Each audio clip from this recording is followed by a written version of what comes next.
makan ya seadanya lah, karena emang udah capek perjalanan jauh.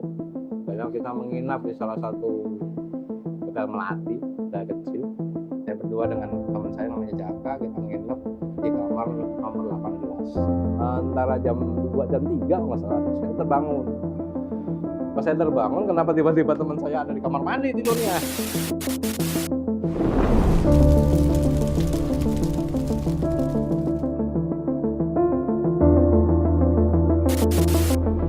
Assalamualaikum warahmatullahi wabarakatuh.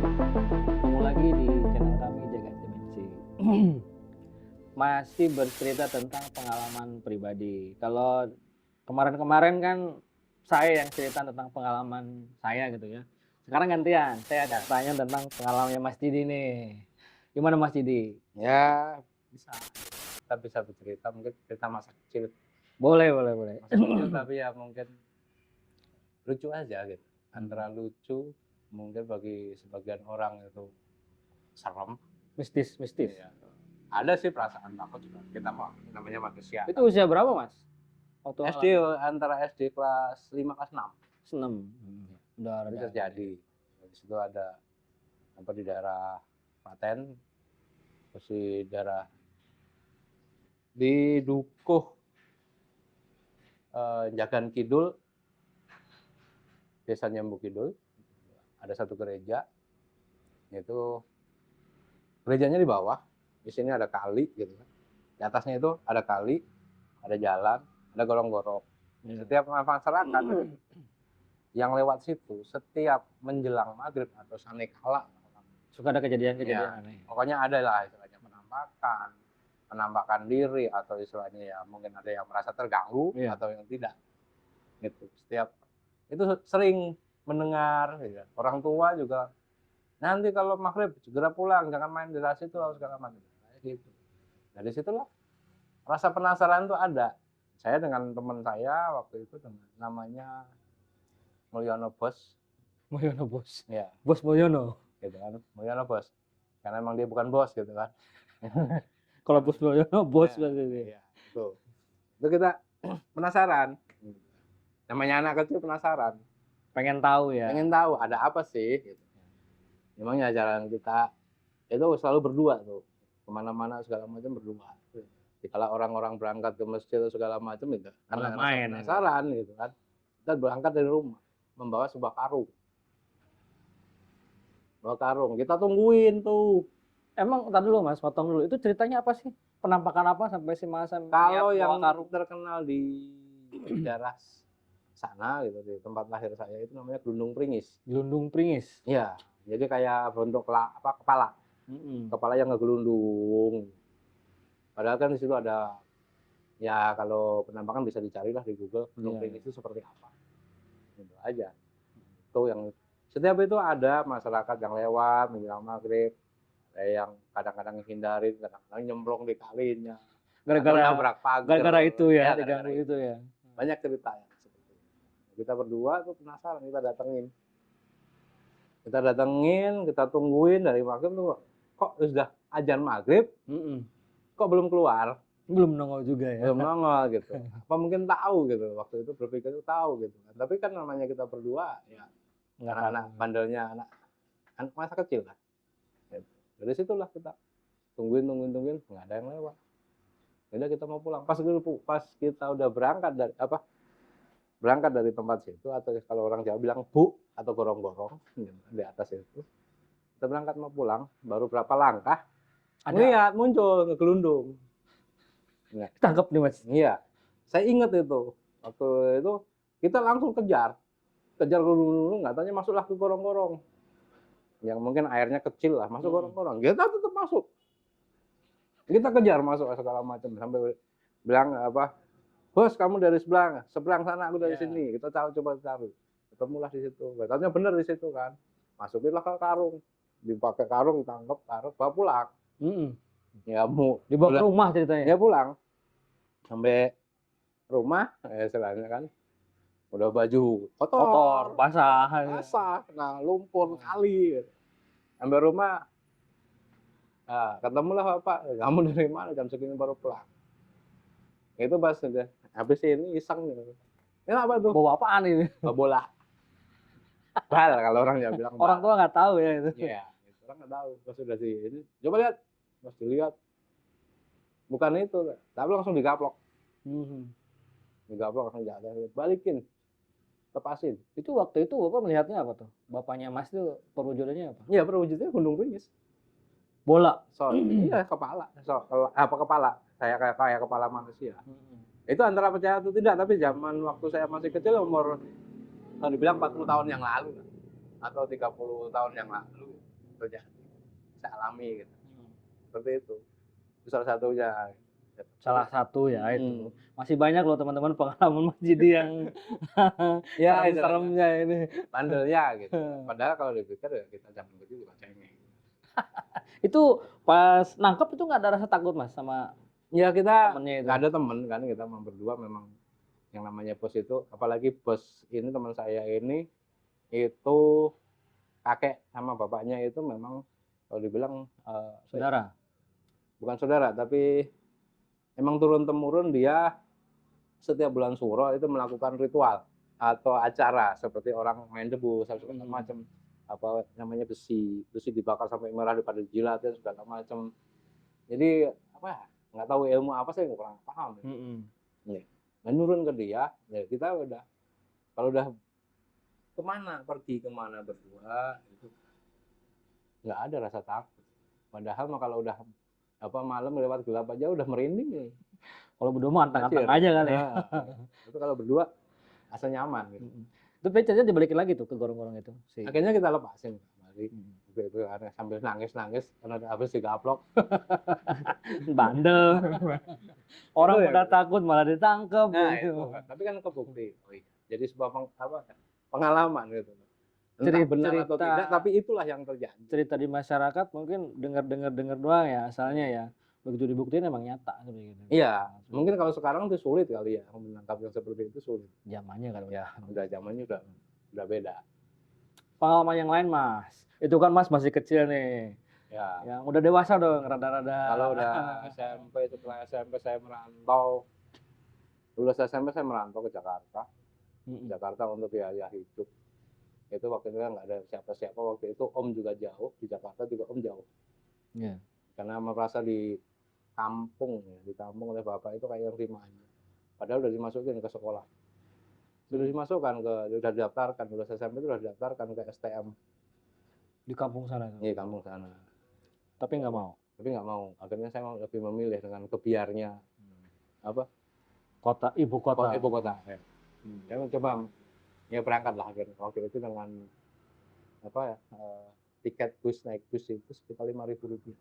Dulu ya? Iya. Rp5.000 itu. Rp5.000 itu kita sudah naik yang AC. AC? Dulu? Iya. AC. Berangkatlah ke Jakarta, sampailah di Cengkareng, waktu itu ketemu dengan Om gitu kan. Om yang sudah bekerja waktu itu, Om itu di pabrik. Tapi ternyata istilahnya mau dimasukin di pabrik karena waktu itu ditolak karena usianya masih muda. Iya, masih lulus SMP. Lulus SMP ya? 16 tahun. 16 lah. Ya, karena SMA kan udah nggak bisa kan. Akhirnya ya udahlah. Saya hiduplah di lampu merah. Cengkareng. Loper koran. Jualan koran. Jualan koran, di situ jualan koran saya hidup untuk sekolah. Di situ ada pengalaman yang lain lagi nggak? Ya kalau yang hal yang mistis saya lupa-lupain. Harus ingat Mas. Di sini harus diinget-inget Mas. Mas saya tadi gantian. Saya ditanya terus. Karena giliran saya yang nanya. Mas ini curang nih teman-teman, dia nggak mau cerita. Iya, kalau memang istilahnya mungkin kalau sampai sekarang juga gitu. Jadi enggak waktu saya mudah merantau, kalau pulang segala macam karena orang almarhum bapak saya itu kalau dibilang ya Islam, tapi dia juga bukan penganut kejawen, tapi intinya apa? Beliau memang orang filosofis. Misalnya pola hidup yang dijalani segala macam tuh kejawen atau segala macam. Yang ritual-ritual keagamaan atau ritual-ritual orang leluhur kita dulu itu masih jalan. Masih dijalankan. Ya itu orang tua. Nah, apalagi kenal dengan keris, dengan pusaka segala macam gitu. yang sampai sekarang istilahnya masih ada lah warisan-warisannya yang saya teruskan untuk saya urus, saya rawat, gitu kan. Walaupun memang beda konsep. Kalau dulu seperti ini, kalau saya sekarang lebih condong sebenarnya ke warisan budaya. Iya. Sampai sekarang. Kalau masalah pengalaman yang tadi tuh, apa spiritual atau antara pengalaman lucu kehidupan yang dengan hal-hal spiritual atau kegaiban, lupa ingat, tapi istilahnya itu ya itu tadi setelah lulus Pasti ada. kerja di Pasti ada. salah satu perusahaan. Waktu itu saya di desain interior. Ya kebetulan kita di pemasangan juga. Setiap berangkat ke Danau Toba, daerah Medan segala macam itu selalu kita berhubungan dengan hal-hal seperti itu. Waktu itu, nah yang paling saya ingat sekali, gitu, itu kejadian di Aceh, di Banda Aceh. Waktu itu Aceh yang belum Tsunami. Belum ya? Belum tsunami, antara tahun 95 ya. 95 kejadiannya 95, karena kita berdua berangkat ke sana ditugaskan berdua untuk masang lampu interior di rumahnya Pak Ismail, saya ingat itu. Dan dia pemilik radio flamboyan yang dekat masjid Baitur Rahman. Baitur Rahman. Ya, di situ. Disitulah, tapi kita kan datang itu naik bis, berangkat dari Jakarta. Nggak pakai pesawat, Mas? Nggak. Waktu itu naik bis ALS, turun di Medan ganti lagi yang jurusan ke Banda Aceh. Nah sampai sana ternyata kita kemalaman. Akhirnya kan ya seadanya lah, karena emang udah capek perjalanan jauh. Akhirnya kita menginap di salah satu hotel melati, hotel kecil. Disitulah mulai kejadian hal-hal yang aneh gitu. Di luar nalar ya. Ya, hal-hal yang aneh itu dialami. Saya berdua dengan teman saya namanya Jaka, kita nginep di kamar nomor 18. Kamar nomor 18. Nomor 18. Kamar spesial ya kayaknya.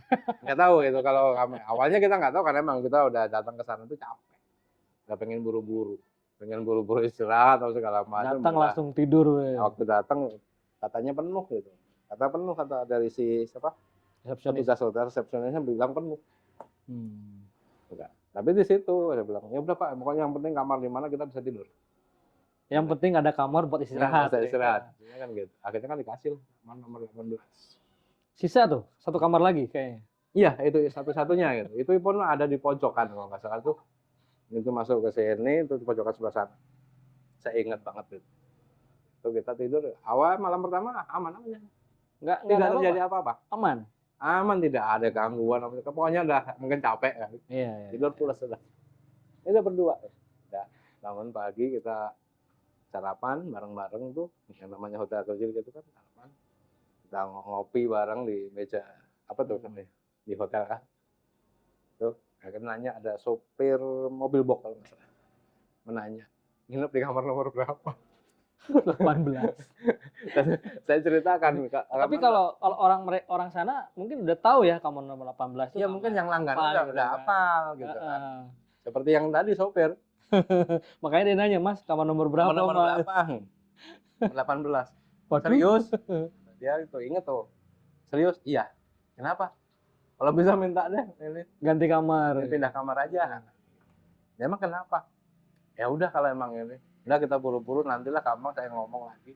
Gitu kan. Ya udah kita berangkat ke tempat rumahnya Pak itu tuh yang pesen. Saya pasang, ya kita kerja sampai malam, akhirnya pulang lagi. Pulang malam lagi ya Pak Hotel? Ya, jam 9 sampai penginapan. Di situ mulai hal aneh itu malam kedua. Seru nih teman-teman nih. Kejadian apa nih? Jam berapa tuh mulai kejadian? Itu sekitar jam 10 jam 11-an lah kalau saya nggak ingat. Udah kerasa. Sudah mulai ini. Kita udah habis beberes, mandi segala macam. Setelah itu kita cari makan, pulang, istirahat kan. Ya, itu udah mulai ada ya hal-hal yang istilahnya apa? Mencurigakan, nggak enak. Ya, ada apa nih? Nah, malam pertama teman saya yang tidur kan kita 2 bed ya. 2 bed. Ya. satu saya tidur kepalanya di sini gitu, teman saya kepalanya di sana. Kakinya Jadi cuma. kita saling silang gitu. Cuman emang 2 bed pisah gitu. Gitu. Saya nggak tahu sekitar jam berapa itu udah tidur, antara jam 2 jam 3 kalau nggak salah. Terus saya terbangun. Pas saya terbangun, kenapa tiba-tiba teman saya ada di kamar mandi tidurnya? Aneh ya. Iya, si Jaka itu tidur di kamar mandi ngeringkel gitu di kamar mandi itu. Berarti Saya dia nggak sadar dong kalau dia di kamar mandi? enggak, sampai saya bangunin. Hmm. Kenapa kamu tidur di sini? Pas dia bangun kaget, kenapa aku di sini? Kenapa nanya? Aku juga nggak nanya. Udah balik lagi. Tidur lagi lah akhirnya gitu. Pagi jadi pertanyaan lagi. Itu malam kedua ya kejadian Malam itu ya? kedua. Emang di hotel itu berapa malam, Mas? Saya 5 harian. Pokoknya kalau dihitung-hitung nginep di sana itu 4 malam. 4 malam. 4 malam. Kejadian yang paling aneh itu pas di malam keberapa ya? Di malam Teman-teman keempat. tahu. Malam kelima kalau nggak salah. Malam kelima. Karena kita waktu itu pesen tiket nggak dapet, akhirnya kita perpanjang. Oh, diundur pas pulangnya. Yang kalau kita kan waktu itu saya pengennya langsung naik dari Aceh, Aceh itu naik Jakarta. ALS, naik bus ALS waktu itu. langsung ke Jakarta. Ya. Kalau kita naik PM Toh, itu kan harus turun dulu di Medan, nanti ganti lagi bis. Transit ya, Nah, transit tuh, Itu transit. maksudnya itu. Jadi kita nunggu kan, akhirnya pesennya wah, ininya besok. Gitu malam kelima ya. Mungkin tuh ada. Aduh, udah. Sebenarnya malam keempat pun sama kejadian. Ada kejadian juga. Kejadian lebih parah. Yang malam keempat. Malam keempat sama malam kelima itu kejadian parah. Karena malam keempat itu, waktu itu saya tuh cuman bawa baju ganti terbatas. Oh, kotor bajunya. Iya, baju kalau habis semua kita kerja selalu sampai malam. Kita pulang udah capek, belum sempat yang namanya nyuci ganti ini lah. Itu malam keempat itu tiba-tiba saya tahu cucian baju saya simpan di lemari. Kotor itu, baju kotor Itu ya? baju kotor. Karena emang udah saya pisahkan aja. Udah. Itu nantinya mau saya cuci gitu. Pokoknya itu saya cuci. Ternyata pas saya pulang, baju saya bersih semua dan sudah terjemur rapi di jemuran. Jemuran itu kan kalau di penginapan suka ada jemuran kecil. Di situ. Akhirnya kan saya bingung, ini siapa yang nyuci? Takutnya apa dari pihak hotel. Bayar lagi dong. Iya. Jangan cuci ya nanti. Makanya kan saya tanya ke resepsionis segala macam, saya tanya, ada nggak yang masuk? Karena apa kunci kamar itu waktu itu masih saya bawa, nggak saya kembalikan ke resepsionis kalau keluar. Gitu loh. Takutnya kan yang namanya hotel pasti punya serep dong. Gitu. Iya. Ini kan ditanya-tanya ternyata tidak ada.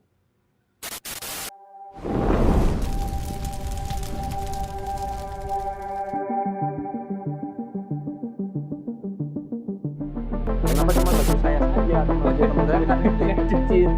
Tiba-tiba tuh ada angin gede Masuk kamar. masuk kamar, yang kaca nako itu udah kayak apa ya? Kebuka gitu kan. Kebuka sendiri lah. Nampak sosok yang tinggi gede. Orang bilang mungkin sosok gendruwo. Tangan jarinya yang segede pisang Ambon dan kasar itu ngelus kepala, muka gitu. Itu udah saya pasrah itu. Cekek ya, Mas. Dicekek gitu kan.